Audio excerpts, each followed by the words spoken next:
Setiap hari, sebelum matahari benar-benar membuka kelopaknya, seorang pria muda bernama Ryan melangkah diam-diam memasuki area parkir basement perusahaan raksasa milik Arlisa Pratama. Langkahnya tidak pernah menarik perhatian siapapun. Seolah-olah ia hanyalah bayangan yang bergerak tanpa suara, tanpa warna, tanpa arti. Seragam OB-nya yang lusuh menempel pada tubuhnya yang kurus, sementara sol sepatu kanannya yang terkelupas mengeluarkan bunyi kecil sek-sek. Sek-sek. Setiap kali ia berusaha mempercepat langkah, di udara masih tercium aroma oli dan kopi basi dari tong sampah semalam, bau yang tidak pernah benar-benar hilang dari tempat itu. Tidak ada satpam yang menyapanya. Mereka hanya melirik sekilas, seperti memastikan bahwa Ryan tidak membawa masalah, tidak membawa cerita, tidak membawa apapun selain kerja keras yang jarang dilihat orang. Namun, meski begitu, Ryan tetap mengukir senyum kecil yang halus di wajahnya, senyum yang ia tujukan untuk sapaan yang tidak pernah benar-benar hadir. Karena lift staff belum aktif pada jam itu, Ryan menaiki tangga darurat menuju lantai 20. Setiap langkah menapak pelan, membawa satu keranjang alat kebersihan yang mungkin lebih berat dari kehidupannya sendiri. Dinding tangga dipenuhi foto-foto besar Arlisa Pratama, seorang perempuan elegan berwajah tegas dalam blazer putih. Tatapannya seperti seseorang yang selalu menang, selalu lebih tinggi, dan tidak pernah memberi ruang untuk kelemahan. Begitu mencapai lobi utama, kontrasnya menyengat. Lantai marmer yang mengilap seperti permukaan bulan, lampu kristal menggantung berkilau bagaikan bintang-bintang buatan manusia, dan aroma parfum mahal memenuhi udara, seakan menegaskan siapa penguasa tempat itu. Ryan menunduk dalam-dalam, memastikan langkahnya tidak meninggalkan jejak. Ketika ia mulai mengepel, suara derap sepatu high heels terdengar mendekat, tajam, cepat, dan memerintah.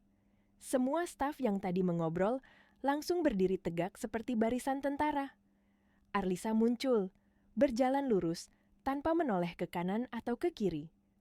Rambutnya disanggul rapi, wajahnya datar, dan langkahnya tak pernah melambat, bahkan 1 detik pun. Ketika melewati Ryan, ia hanya menoleh sekilas ke arah Ember yang cepat-cepat disingkirkan Ryan. Bukan ke arah Ryan-nya, tidak satu kali pun. 2 tahun bekerja di situ, dan Arlisa bahkan belum pernah menatap wajahnya. Bagi Arlisa, Ryan bukan manusia. Ia adalah bagian dari lantai marmer yang harus tetap bersih. Dari kejauhan, 2 staf perempuan berbisik sambil tertawa kecil. "Kasihan ya, umur segitu masih ngepel." Yang lain membalas, "Kalau bukan karena belas kasihan HRD, dia sudah diganti OB baru." Ryan mendengarnya. Tentu saja ia mendengar semuanya, tapi ia berpura-pura tidak. Ia hanya mengusap wajahnya dengan punggung tangan yang masih basah, lalu kembali bekerja seakan dunia tidak sedang menghinanya. Pada satu sudut ruangan terdapat papan penghargaan bertuliskan, "Kami menghargai setiap individu di perusahaan ini." Kalimat yang bagi orang lain terdengar mewah, tapi bagi Ryan justru terasa seperti luka kecil yang diam-diam menghangatkan dada, bukan karena bangga, tetapi karena ironi itu menyakitkan. Menjelang siang, seorang karyawan tanpa sengaja menjatuhkan gelas kopi hingga pecahan kaca berserakan. Mereka tidak menoleh, hanya memanggil tanpa melihat wajah Ryan. "Ryan, cepat bersihkan." Seolah nama itu hanyalah perintah, bukan identitas. Ryan berjongkok, mengumpulkan serpihan dengan hati-hati agar tangannya tidak terluka. Dan sekali lagi, dunia di atas marmer tetap berlalu tanpa menoleh ke arah seseorang yang menjaga kebersihan di bawah kaki mereka. Dari balik dinding kaca besar, ia menatap gedung-gedung tinggi Jakarta yang menjulang seakan mengawasi hidupnya. Dalam hati, ia sering bertanya, bisakah manusia menjadi begitu transparan sampai tidak dianggap ada? Namun setiap kali pertanyaan itu muncul, ia menjawab dirinya sendiri dengan senyum tipis yang sudah ia latih selama bertahun-tahun. "Hari ini, aku bekerja lagi. Itu sudah cukup," pikirnya pelan. Ia tidak tahu bahwa pada detik itu juga, takdir sedang bergerak perlahan menuju dirinya. Dari pria yang hanya dianggap bayangan, suatu hari ia akan menjadi cahaya yang mengubah seluruh gedung ini, bahkan hati seseorang yang paling keras disentuh. Dan semuanya akan dimulai dari sebuah malam yang tampaknya begitu biasa, namun sesungguhnya menjadi awal dari sebuah mukjizat. Lantai penthouse Arlisa Pratama Corp adalah dunia yang berbeda, dunia yang tidak pernah disentuh oleh hiruk-pikuk para karyawan, dunia yang hanya bisa dijangkau oleh kartu akses khusus dan langkah-langkah orang yang dianggap penting. Setiap kali pintu lift menuju lantai itu terbuka, udara yang keluar terasa dingin, sunyi, dan begitu steril. Seolah tempat itu diciptakan bukan untuk kehidupan, melainkan untuk menyimpan sesuatu yang rapuh dan tak boleh tersentuh. Di sanalah tinggal Naira, putri tunggal Arlisa. Seorang gadis berusia 20 tahun yang dulu dikenal sebagai cahaya kecil di rumah itu. Dahulu, ia menari balet dengan tubuh lentur seperti angin pagi, tertawa hingga matanya menyipit dan pipinya memerah.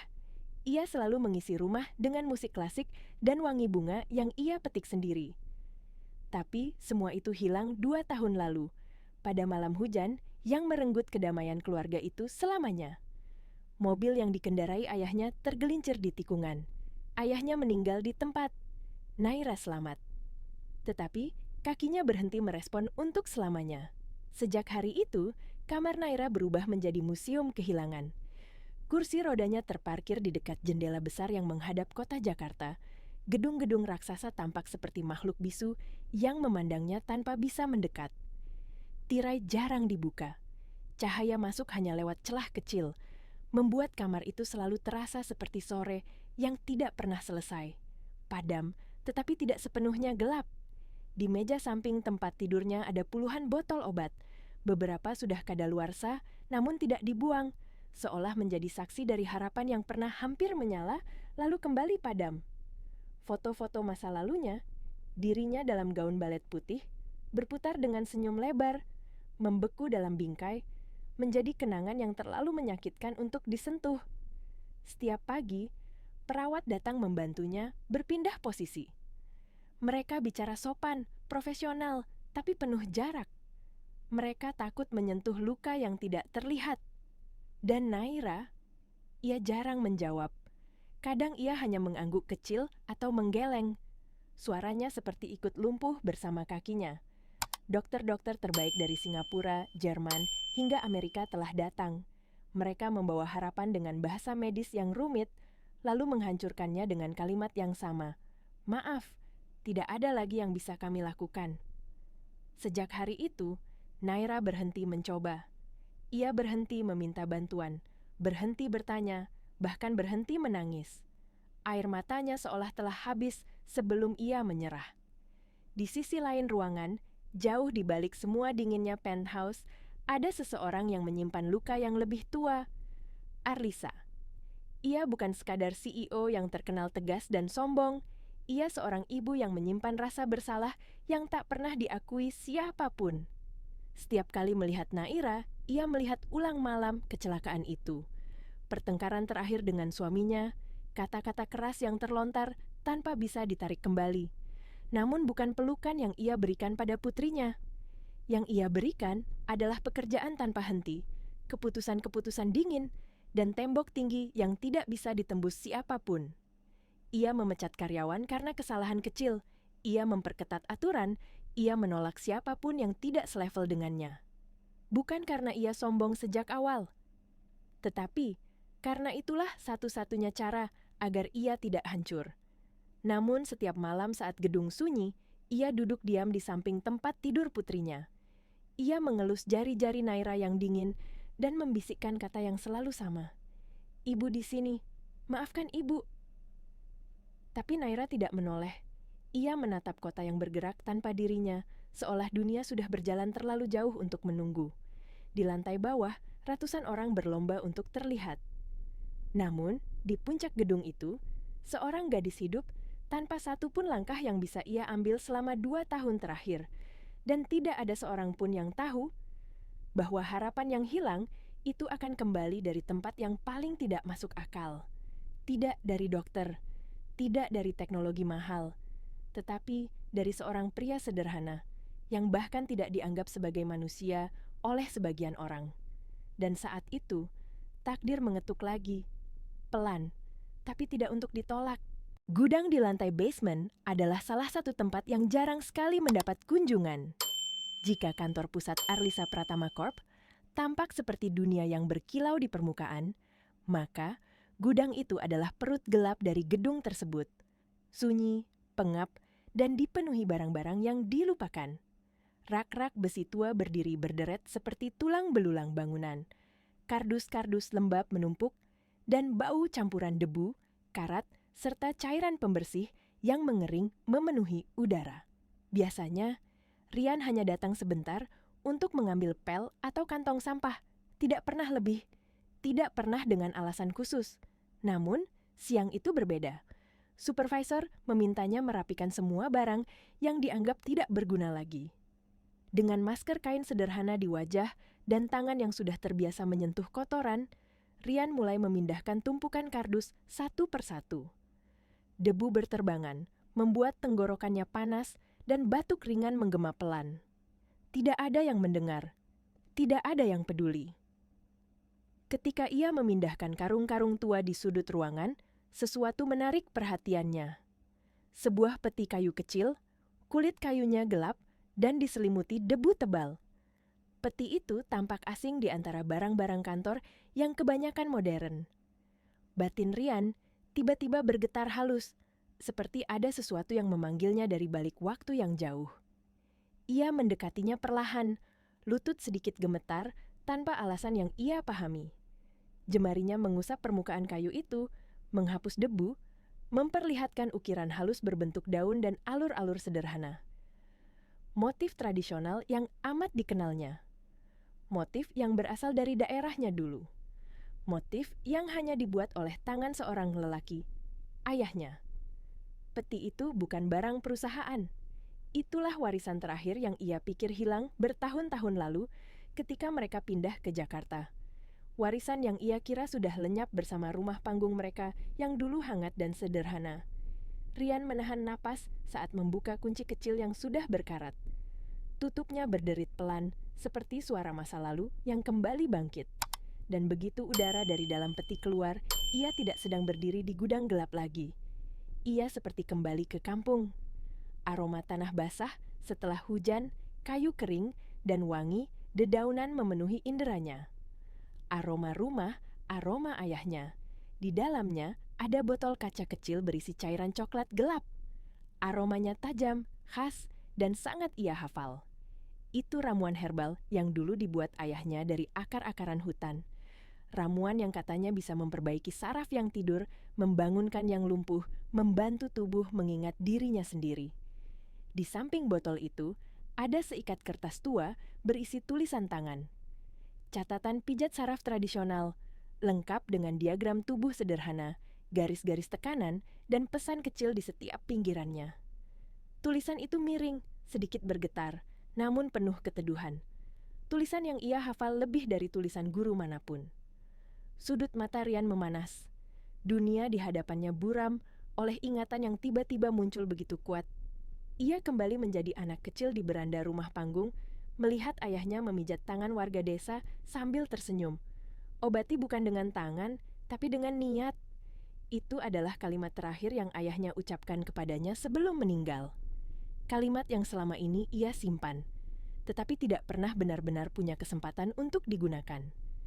Rian menyentuh kertas itu dengan hati-hati, seolah takut merusaknya. Ia membaca salah satu catatan kecil di pinggir halaman. Ketika tubuh berhenti, seringkali hatilah yang lebih dulu menyerah. Sentuhlah keduanya. Di ruangan gudang yang sunyi dan lembab itu, Rian menutup mata. Untuk pertama kalinya sejak ia bekerja di kota, ia merasa tidak sendirian, seolah ayahnya berdiri di sampingnya, bukan sebagai bayangan atau ingatan, tetapi sebagai warisan hidup yang menunggu saatnya digunakan kembali. Namun, ia juga tahu satu hal. Di tempat seperti perusahaan besar ini, ramuan herbal desa sering dianggap mitos kampung. Jika seseorang melihatnya membawa ramuan itu, ia bisa dianggap aneh, bahkan bisa dipecat. Dengan hati yang berdebar, ia memasukkan botol dan kertas-kertas itu ke dalam tas kecilnya. Menutup peti itu, kembali dengan sangat hati-hati, seakan menutup pintu yang menghubungkan masa lalu dengan masa kini. Sebelum keluar dari gudang, Rian menatap ruangan itu sekali lagi.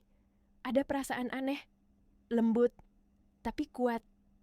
Seolah kehidupan diam-diam mulai menggerakkan dirinya ke arah yang ia belum pahami. Ia tidak tahu untuk siapa ramuan itu akan berguna. Ia tidak tahu kapan ia harus menggunakannya. Yang ia tahu hanyalah satu. Pesan ayahnya tidak pernah datang untuk diabaikan. Dan tanpa ia sadari, pada lantai yang jauh di atas sana, ada seseorang yang sedang menunggu sebuah keajaiban yang tidak pernah dibayangkan dunia manapun. Malam itu, hujan turun perlahan di luar gedung tinggi. Lampu-lampu kota Jakarta memantul di kaca-kaca raksasa, menciptakan kelip redup yang terlihat seperti dunia lain, sunyi, jauh, dan dingin.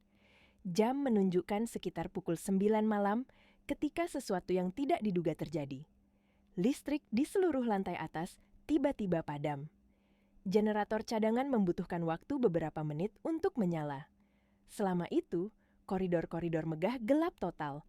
Hanya diterangi cahaya darurat berwarna merah yang berkedip lambat seperti detak jantung yang menahan napas.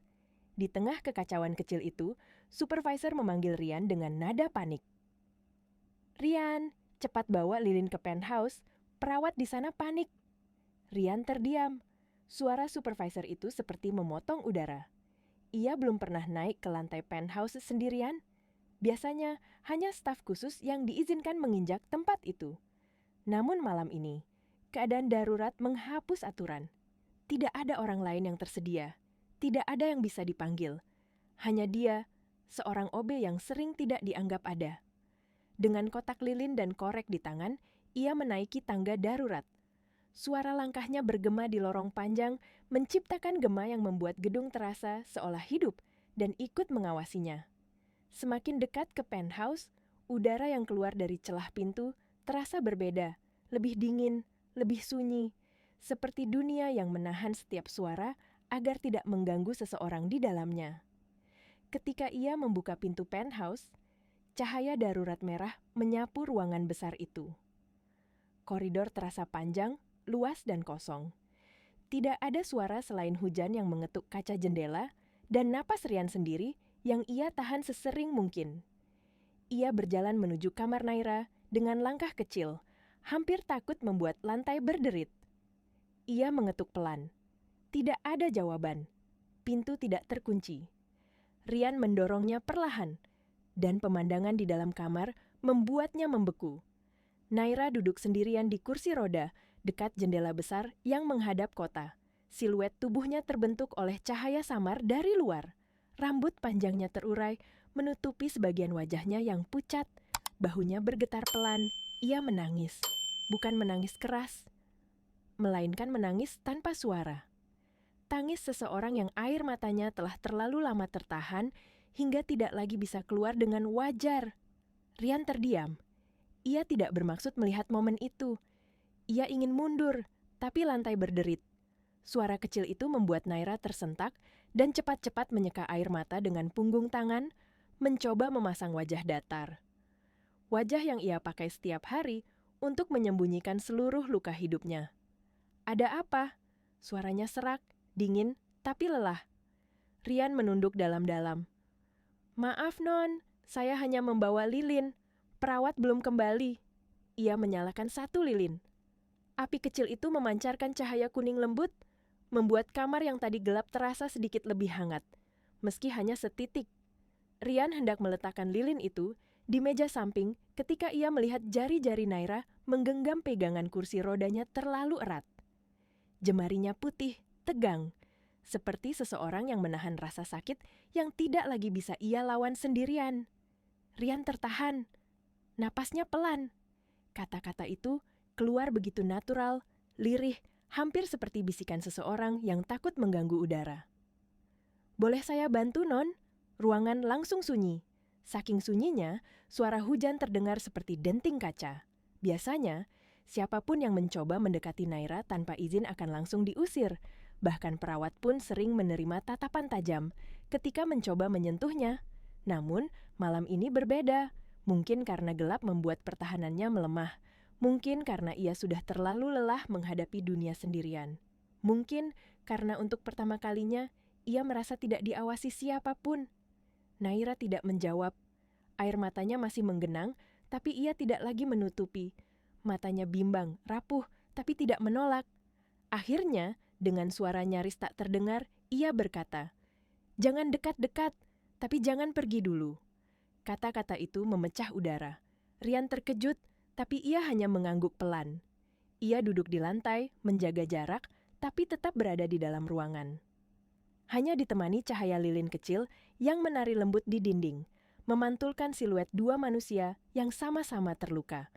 Beberapa menit berlalu tanpa dialog. Tidak ada yang bicara. Tidak ada yang berusaha menjelaskan apapun. Hanya dua jiwa yang saling menemani dalam sunyi. Ketika generator akhirnya menyala dan lampu kembali hidup, Naira tidak memerintahkan Rian pergi. Itu adalah sesuatu yang tidak pernah terjadi selama 2 tahun. Itu adalah awal dari sesuatu yang tidak mereka sadari. Sesuatu yang akan mengubah seluruh hidup mereka. Sejak malam listrik padam itu, sesuatu yang halus namun kuat berubah di dalam diri Naira. Ia tidak lagi menutup dinding setebal baja setiap kali seseorang mendekat. Ia tidak lagi membangun jarak sebesar lautan dengan siapapun yang mencoba menemaninya. Tidak ada percakapan panjang, tidak ada senyum, tidak ada tawa. Tetapi ada ruang kecil yang ia buka. Ruang yang bahkan ia sendiri tidak mengerti. Beberapa hari kemudian, ketika lampu gedung kembali terang dan kehidupan kantor berjalan seperti biasa, Naira mulai melakukan sesuatu yang tidak pernah ia lakukan selama 2 tahun terakhir.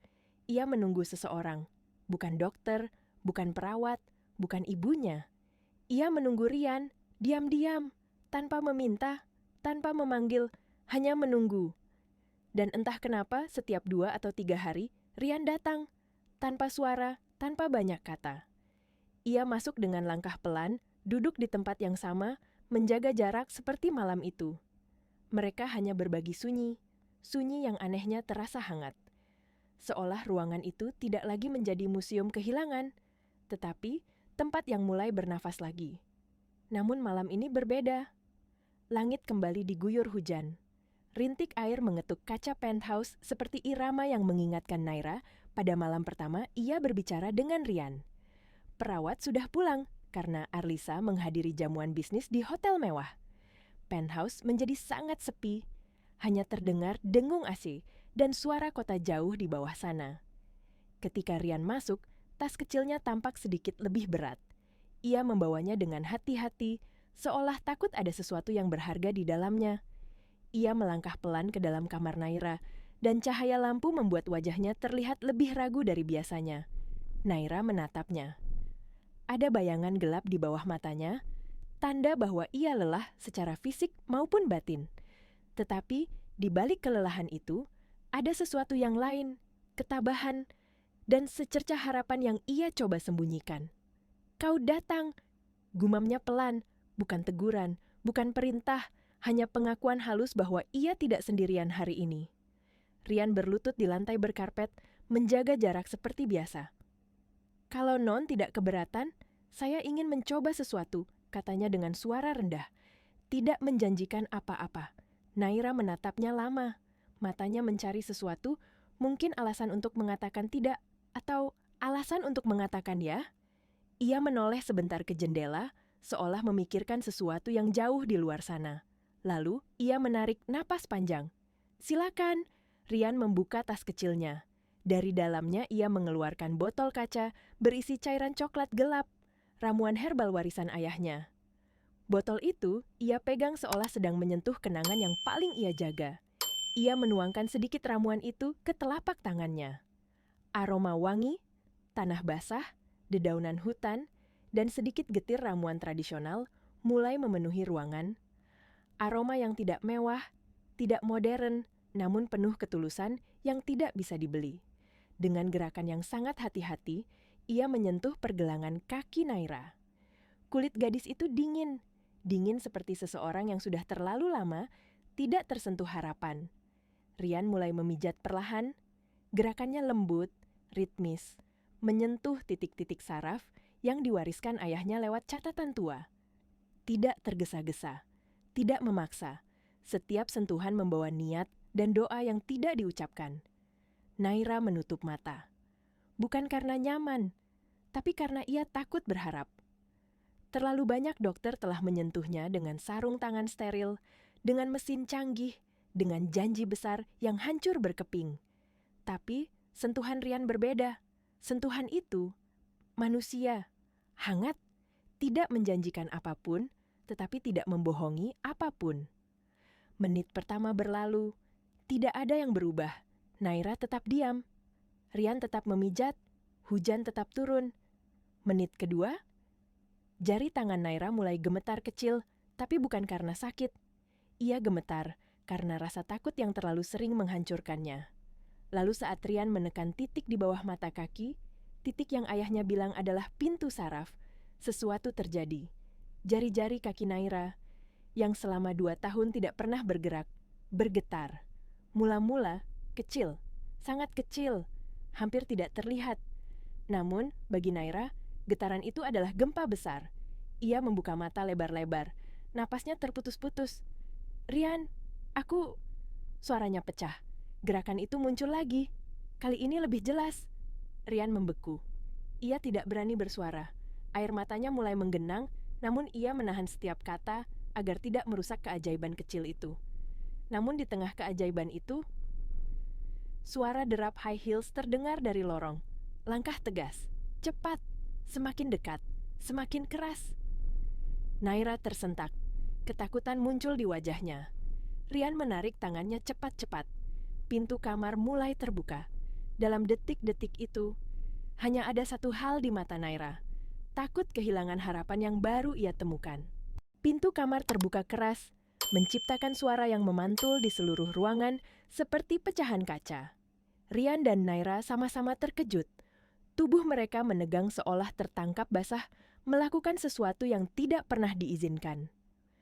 Arlisa berdiri di ambang pintu dengan wajah yang sulit dibaca. Amuk, kaget, takut, dan marah bercampur menjadi satu, menciptakan aura yang menekan udara. High heels-nya berhenti tepat di depan Rian. Nafasnya tajam, terputus-putus, dan jemari yang memegang tas bergetar tanpa kendali. Dalam cahaya kamar yang hangat, terlihat jelas bahwa ini bukan sekadar kemarahan seorang CEO, melainkan ketakutan seorang ibu.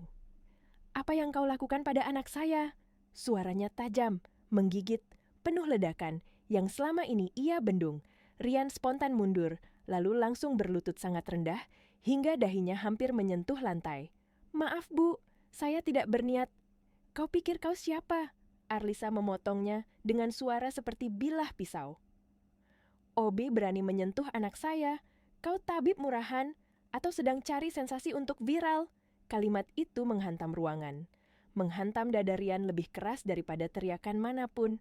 Ia sudah terbiasa diremehkan. Tetapi dituduh menyakiti seseorang yang justru ingin ia selamatkan. Itu adalah luka yang tidak ia punya kata untuk membalas. Naira mencoba mendorong kursi rodanya maju. Tangannya gemetar, tubuhnya masih belum stabil setelah keajaiban kecil tadi. "Ibu, dengar dulu." Suaranya bergetar. "Diam, Naira." Suara Arlisa melengking, namun ada pecahan air mata yang bersembunyi di balik nada tegas itu. "Kau tidak tahu orang seperti dia. Mereka hanya ingin keuntungan." Rian meremas celananya dengan 2 tangan. Kata-kata itu masuk jauh, seperti paku panas yang menembus hati. Ia menunduk lebih dalam, menahan napas agar suaranya tidak pecah. Ia tidak pernah berniat mencuri apapun, tidak menginginkan apapun, ia hanya ingin membantu. Naira menggeleng, suaranya pecah. "Ibu salah, dia tidak..." Aku bilang, "Diam." Suara itu bergetar, bukan marah semata, tetapi takut. Takut kehilangan lagi, takut keajaiban itu bukan nyata, takut berharap pada sesuatu yang tidak bisa ia kontrol. Arlisa menatap putrinya dengan mata yang memerah, namun suaranya terdengar lebih patah ketika ia berkata, "Cukup sudah, orang mengambil sesuatu dariku." Kamar menjadi sunyi, sunyi yang menyakitkan, sunyi yang membuat udara seperti berhenti bergerak. Dalam keheningan itu, Rian menyadari satu hal, Kemarahan Arlisa bukan tentang dirinya, bukan tentang status OB, bukan tentang ramuan kampung. Kemarahan itu lahir dari trauma seorang ibu yang merasa telah kehilangan segalanya, suami, kedamaian, masa depan putrinya, dan kini takut kehilangan satu-satunya hal yang masih ia punya. Arlisa menunjuk pintu sambil menahan getaran di tangannya. Mulai besok, kau bersihkan toilet basement, jauh dari lantai atas, jauh dari putriku, jauh dari kami. Rian menunduk dalam-dalam. Baik, Bu.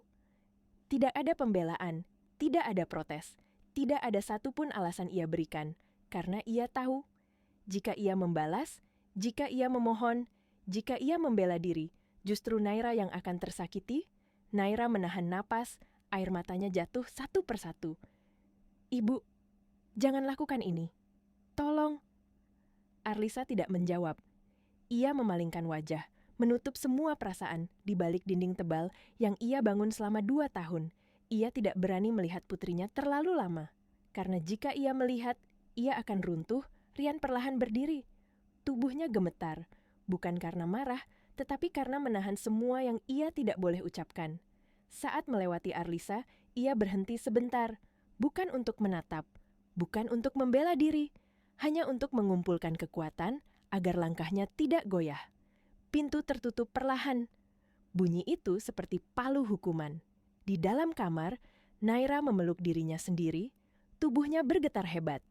Ia menangis, bukan hanya karena keajaiban itu terhenti, tapi karena seseorang yang untuk pertama kalinya membuatnya merasa hidup. Kini diusir seperti kotoran. Di koridor luar, Rian berjalan sendirian. Lampu-lampu terasa lebih dingin hari itu.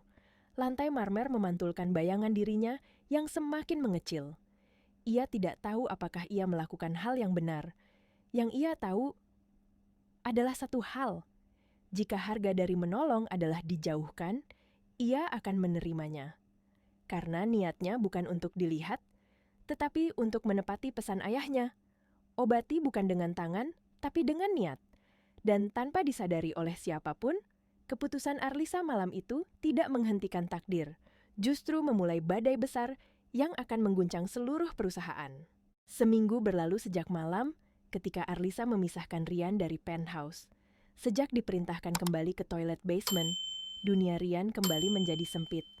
Setiap hari, ia bekerja dalam diam, membersihkan lantai lembab tanpa cahaya matahari, menggosok wastafel yang dingin, mencuci ember yang tak pernah benar-benar bersih. Ia melakukannya tanpa protes, tanpa menanyakan apapun, seolah menjalani hukuman yang ia anggap pantas untuk diterima. Di lantai atas, tawa para karyawan terdengar samar dari ventilasi. Hidup mereka berjalan seperti biasa. Tidak ada yang bertanya tentang Rian. Tidak ada yang mencari tahu keadaannya. Tidak ada yang peduli.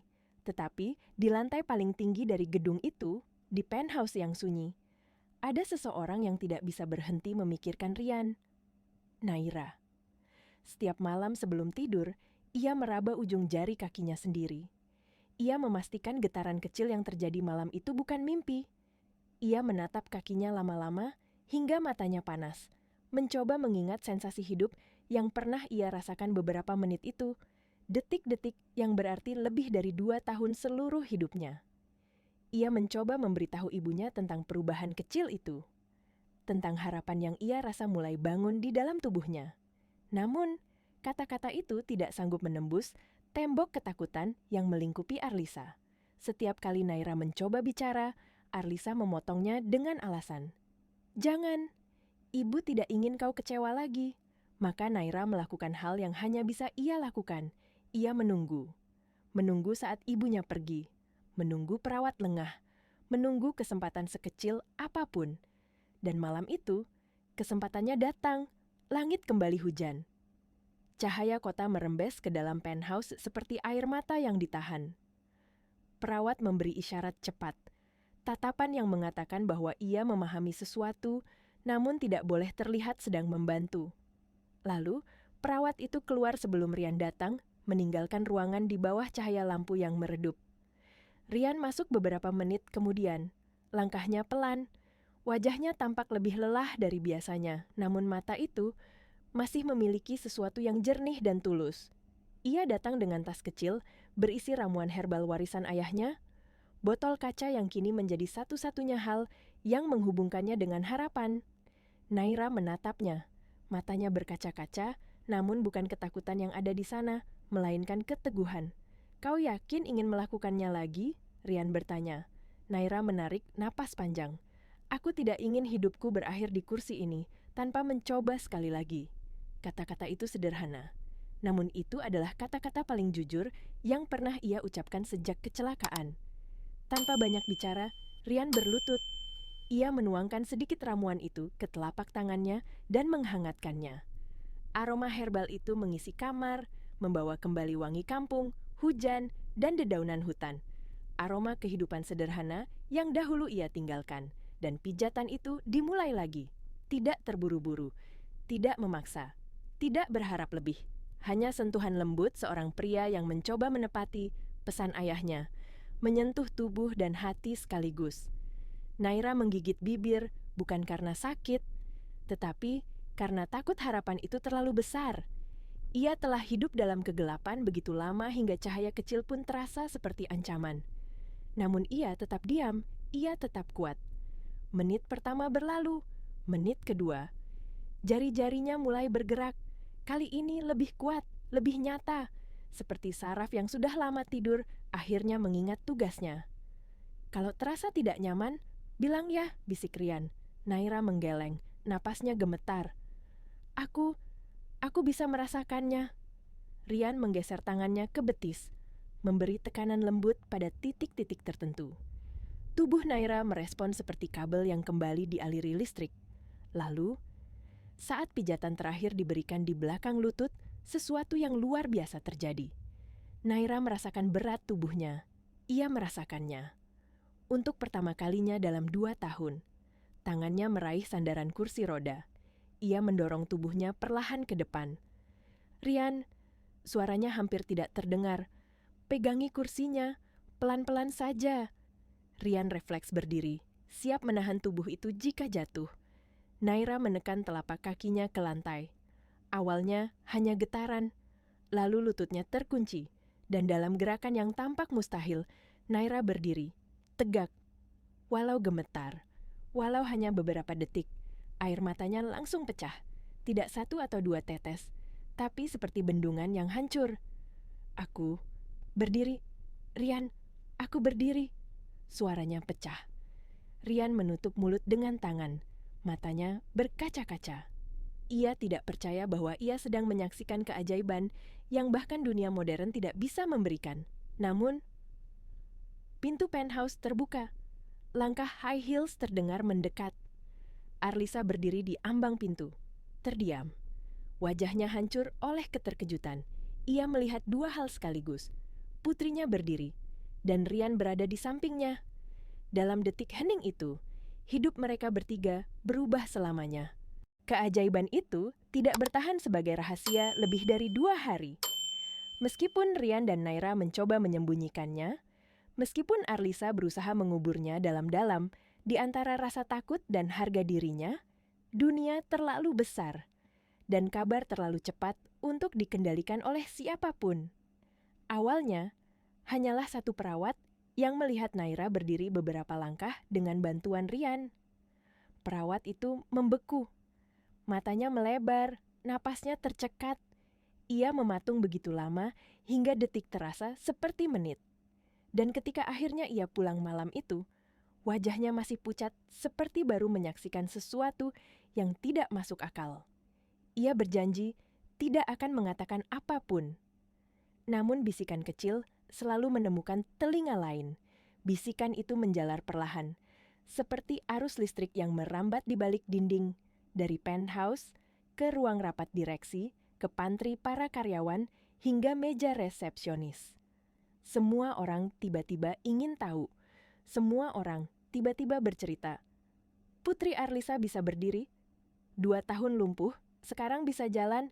Yang menyembuhkannya OB basement. Ramuan, pijatan, aku dengar begitu. Awalnya mereka tertawa, mengira rumor itu hanyalah hiburan kantor. Namun, semuanya berubah pagi itu. Ketika Naira muncul di lobi utama, Ia berjalan perlahan dengan tongkat, tidak sempurna, tidak cepat, namun setiap langkahnya seperti petir yang menyambar seluruh gedung. Suasana membeku, suara menghilang, waktu seakan berhenti. Beberapa karyawan menutup mulut dengan kedua tangan, beberapa langsung menangis tanpa kontrol, bahkan security yang biasanya berdiri seperti patung pun menunduk dalam-dalam, tidak berani menatap langsung momen itu. Naira tidak mengatakan apa-apa. Ia tidak butuh kata-kata. Setiap langkahnya sudah menjadi cerita. Di sisi ruangan, Rian sedang mengepel lantai. Ember di tangannya berhenti bergerak. Air sabun memantulkan bayangannya. Bisik-bisik seperti badai kecil mulai mengelilinginya dari segala arah. Itu Rian. OB itu. Dia yang menyembuhkan. Kenapa dia masih ngepel? Tuhan, kita hina dia. Rian hanya tersenyum tipis. Tidak angkuh, tidak bangga, hanya tulus, seperti seseorang yang tidak terbiasa dunia memandang ke arahnya. Ia tetap bekerja, tetap menunduk, seolah keajaiban besar itu tidak ada hubungannya dengan dirinya. Namun dunia luar tidak setenang itu. Media mulai mencium kabar, awalnya blog kecil, lalu portal kesehatan, lalu stasiun berita nasional. Dalam beberapa jam, telepon kantor berdering tanpa henti. Apa benar Putri seorang CEO yang lumpuh 2 tahun bisa berdiri? Apa benar penyebabnya bukan medis, melainkan OB? Apa benar ada ramuan herbal misterius? Customer service kewalahan. Investor gelisah. Dewan direksi bertanya-tanya, apakah Arlisa mengalami tekanan mental? Bukan karena keajaiban itu, tapi karena mereka takut skandal. Di tengah kegaduhan itu, Arlisa mengurung diri di ruang kerjanya, tidak menjawab telepon, tidak menghadiri rapat, tidak berbicara dengan siapapun. Ia hanya duduk diam, memandangi layar CCTV penthouse. Di sana terlihat Rian berjalan melewati lobi, seperti biasa, menunduk, membawa ember kecil, tidak menginginkan apapun, dan anehnya, untuk pertama kalinya, tatapan Arlisa tidak melihat seorang OB. Ia melihat manusia. Manusia yang tidak bisa ia kendalikan, manusia yang mengubah sesuatu dalam hidupnya tanpa memintanya. 2 hari setelah badai rumor itu mengguncang perusahaan, resepsionis memanggil Rian dengan suara yang bergetar. Mas, Bu Arlisa, minta Mas ke ruangannya, sekarang. Karyawan yang mendengar langsung pura-pura sibuk.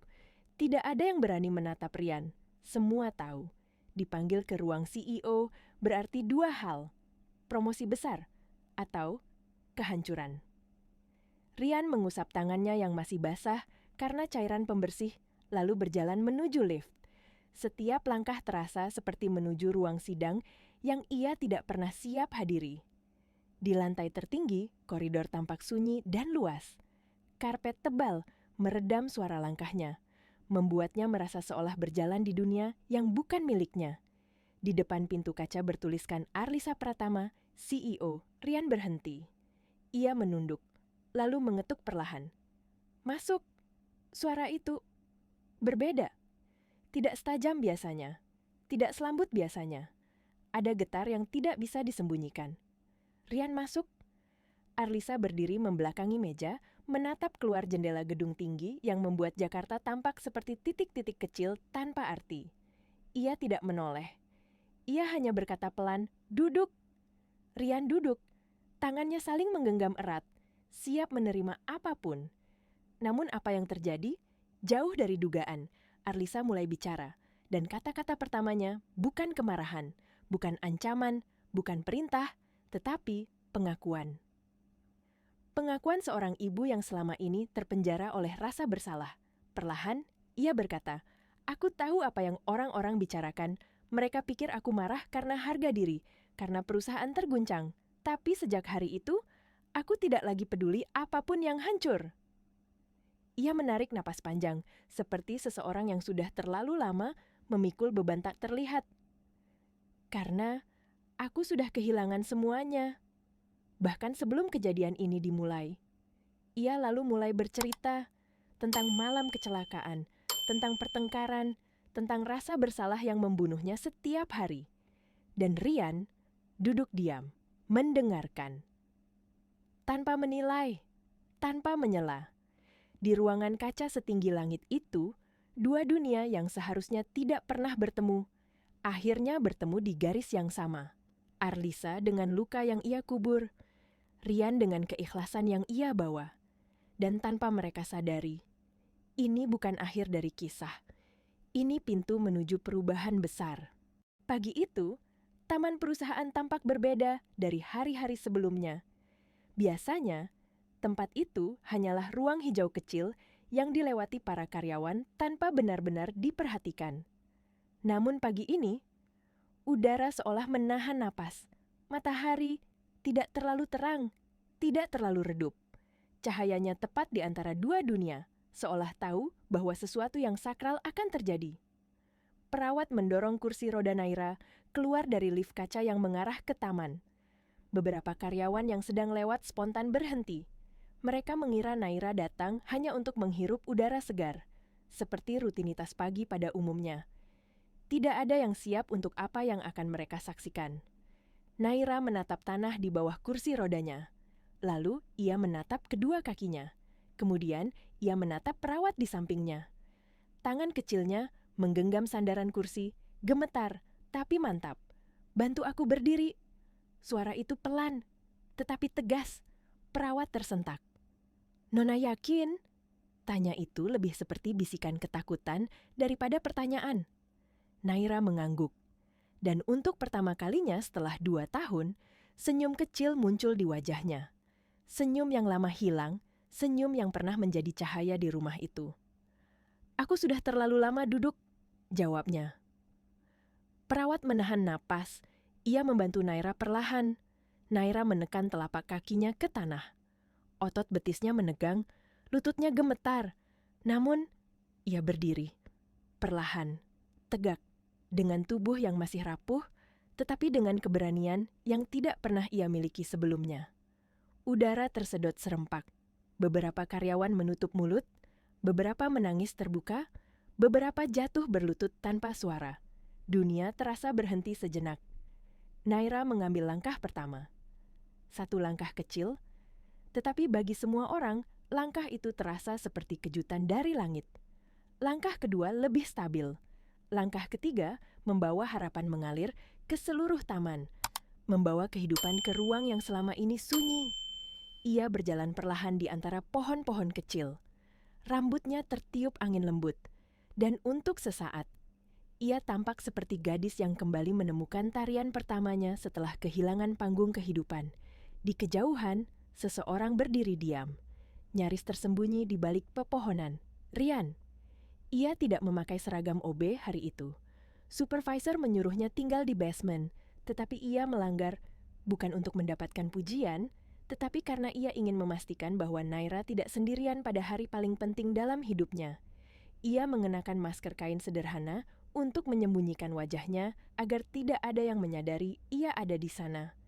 Tangannya mengepal di dada, bukan karena bangga, tetapi karena ia menahan diri agar tidak menangis terlalu keras. Dan tiba-tiba, Naira menoleh ke arahnya. Mata mereka bertemu. Tidak ada kata, tidak ada isyarat, tidak ada gerakan berlebihan. Hanya dua manusia yang mengerti bahwa keajaiban tidak datang dari tangan, tetapi dari hati yang tidak menyerah. Saat itu juga, pintu lobi utama terbuka. Arlisa muncul, terlihat terkejut, cemas dan kelelahan setelah menghadiri rapat panjang. Para karyawan yang melihatnya segera menunduk, takut diberi tatapan tajam. Namun Arlisa tidak memperhatikan siapapun. Matanya langsung tertuju pada putrinya yang sedang berjalan. Tanpa kursi roda, tanpa bantuan. Langkah Arlisa melemah, nafasnya hilang, tubuhnya bergetar seperti seluruh beban yang ia pikul selama 2 tahun tiba-tiba jatuh dari pundaknya. "Naira!" Suaranya pecah, suara seorang ibu, bukan seorang CEO. Naira berbalik. Senyum yang ia tunjukkan pada ibunya adalah senyum penuh kehidupan. Senyum yang sudah lama dirindukan Arlisa. Senyum yang membuat seluruh dunia tampak seperti kembali ke tempatnya. Arlisa tidak mampu menahan diri. Ia berlari kecil dan memeluk putrinya dengan kedua tangan yang bergetar. Air matanya jatuh di bahu Naira, air mata penyesalan, air mata harapan, air mata syukur yang tidak pernah ia berani keluarkan selama 2 tahun.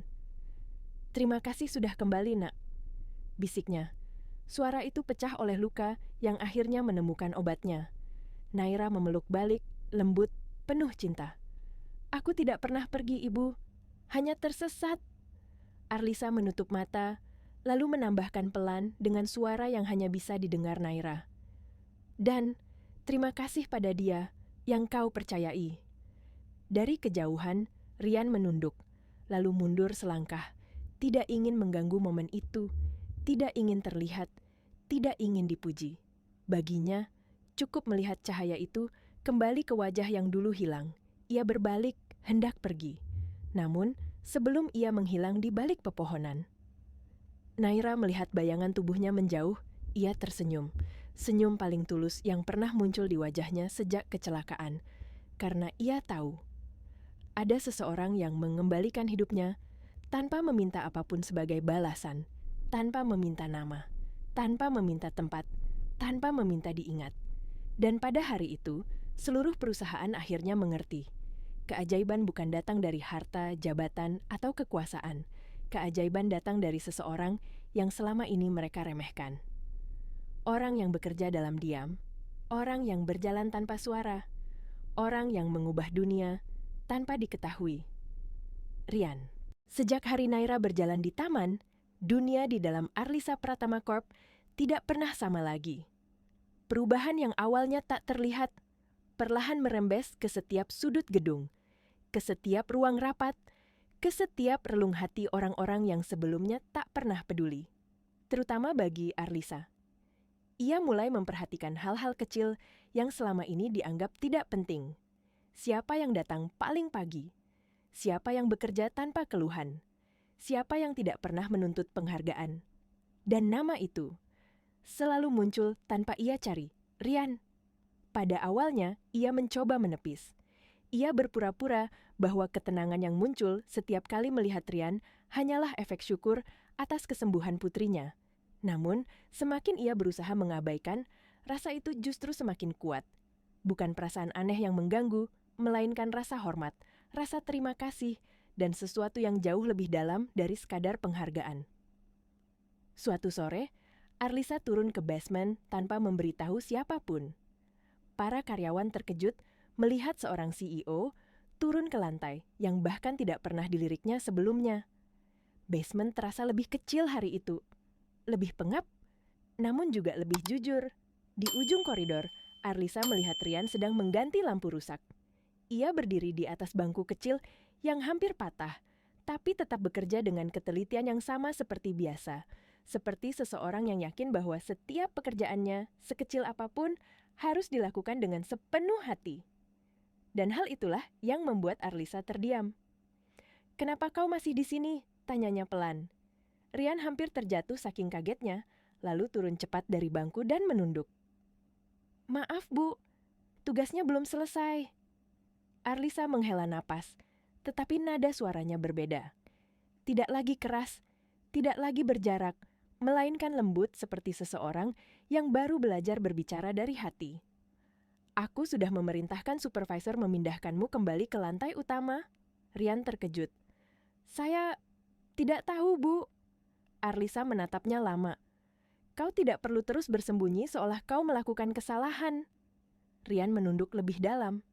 "Saya hanya tidak ingin membuat keadaan sulit untuk Nona Naira atau untuk Ibu." Satu kalimat sederhana, namun disitulah letak ketulusannya. Ia tidak meminta apapun, tidak menuntut apapun, tidak menginginkan apapun selain tidak menyusahkan siapapun. Sejak hari itu, Arlisa dan Rian mulai sering bertemu. Bukan karena kebutuhan pekerjaan, tapi karena keadaan selalu mempertemukan mereka. Kadang Arlisa menemukan Rian membersihkan ruang rapat ketika semua orang sudah pulang. Kadang, Rian mengantarkan teh hangat ke ruang CEO karena sekretaris sedang sakit. Kadang, mereka hanya saling menatap sebentar, mengangguk kecil, lalu melanjutkan hari masing-masing. Namun, tiap momen kecil itu menumbuhkan sesuatu. Arlisa mulai memperhatikan gerakan Rian yang selama ini ia abaikan. Cara ia selalu menundukkan kepala bukan karena rendah diri, tetapi karena menghormati. Cara ia selalu menutup pintu perlahan, seakan tidak ingin mengganggu siapapun. Cara ia mengucapkan terima kasih, meski tidak pernah benar-benar menerima apapun. Hati Arlisa yang selama 2 tahun terkunci rapat, mulai retak sedikit demi sedikit. Retakan yang bukan menyakitkan, melainkan melepaskan beban. Sampai akhirnya, pada suatu malam, Arlisa menemukannya duduk sendirian di taman kecil, lantai 15, membersihkan botol ramuan ayahnya dengan kain lembut. Ia tidak menyadari kehadiran Arlisa. "Ayahmu pasti orang yang baik," ujar Arlisa tiba-tiba. Rian tersentak, lalu tersenyum kecil. "Iya, Bu. Beliau selalu bilang, manusia tidak dinilai dari apa yang dia punya, tapi dari apa yang dia berikan." Kalimat itu menghantam Arlisa jauh lebih kuat daripada kritik apapun selama ia menjadi CEO. Ia menatap Rian lebih lama dari yang seharusnya. "Kau tidak meminta apapun setelah menyelamatkan anakku? Kenapa?"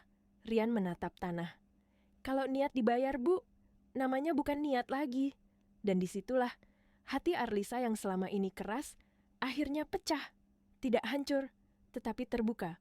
Beberapa hari kemudian, seluruh karyawan dikumpulkan di lobi utama. Undangan datang mendadak tanpa alasan. Semua cemas, semua bingung, semua bertanya-tanya. Lampu ruangan meredup.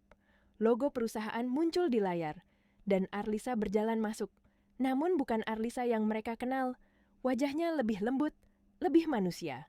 Dan di sampingnya, Naira berjalan tanpa kursi roda. Tongkat hanya digenggam ringan. Seluruh ruangan terdiam. Arlisa berdiri di depan mikrofon, menarik napas panjang. "Dulu, aku mengira perusahaan ini hanya bisa berdiri dengan kekuatan, uang, dan kendali. Hening, tidak ada yang bergerak. Tapi aku salah." Ia menoleh ke arah kerumunan, matanya mencari seseorang. "Rian, ke depan." Karyawan terbelah seperti air membuka jalan. Rian berjalan perlahan, menunduk. Tangan saling menggenggam, tidak tahu harus apa. Arlisa menatap seluruh ruangan. "Mulai hari ini, Rian bukan lagi OB perusahaan ini." Bisikan langsung pecah di udara, suara tercekat, tangis kecil. Arlisa melanjutkan, suaranya bergetar. "Tanpa dia, aku mungkin masih terpenjara oleh kebencianku sendiri. Tanpa dia, putriku mungkin masih terjebak di kursi roda.